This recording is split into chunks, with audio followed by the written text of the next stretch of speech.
Hai, Sobat Properti. Ketemu lagi dengan saya di dunia investasi properti bersama saya dengan Erik Hermanto. Salam rumah untuk Anda semua. Baiklah, pada topik kita malam ini saya akan bahas mengenai properti anti krisis. Maksudnya apa nih properti anti krisis ya? Nah, kita lihat. Orang-orang pada bilang sekarang ekonomi lagi lesu. Ya, harus bagaimana nih? Teman saya bilang, enakan pegang uang kontan sekarang. Ya, teman saya yang lain dia bilang, enaknya sekarang beli properti nih. Karena pas lagi harga lagi banyak diskon dia bilang. Lah, tapi gimana mau belinya? Uangnya di aset semua. Nah, jadi bingung ya. Jadi galau ya sobat properti ya. Nah, kita lihat ya. Semoga dari selesai slide ini, selesai presentasi ini bisa memberikan Anda pencerahan. Anda harus bagaimana. Jadi gak galau lagi ya sobat properti. Nah, ini ada satu kata dalam bahasa Mandarin ya dari negeri jauh di China. Ya, ini sangat menarik sekali. Dikatakan bahwa krisis adalah peluang. Wah, kok bisa ya? Kita lihat ya. Nah, krisis itu bahasa Mandarinnya weiqi. Nah, weiqi ini kalau kita lihat dari akar katanya, wei-nya itu dari weixian yang artinya bahaya. Kemudian ada qi. Qi-nya ini berasal dari kata qihui yang arti kesempatan. Nah, ketika keduanya digabung ini menjadi weiqi, krisis. Tapi di balik krisis selalu ada peluang. Nah, mau tahu contohnya? Kita lihat.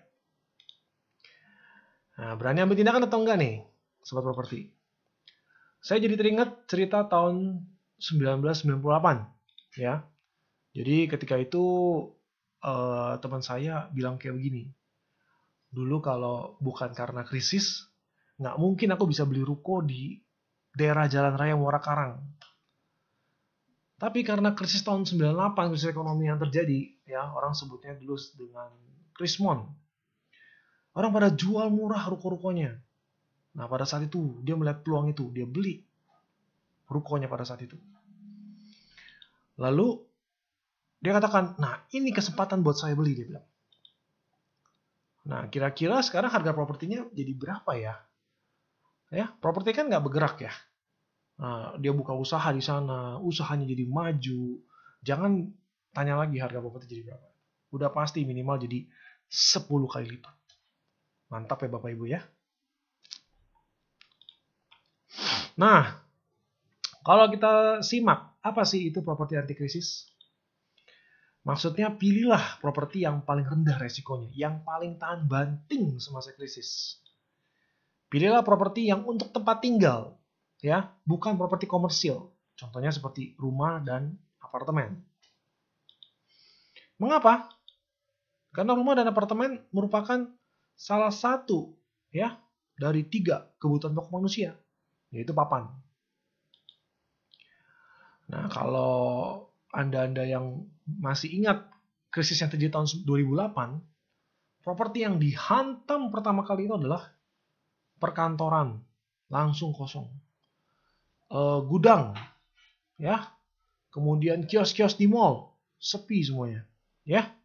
Nah, itu yang terjadi krisis tahun 2008. Jadi yang dihantam pertama kali itu pasti yang bersifat komersil.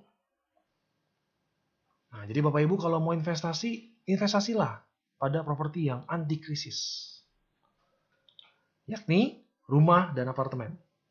Sehingga investasi Anda akan selalu terlindungi. Sobat properti, selamat berinvestasi properti. Sampai jumpa di video saya yang berikutnya.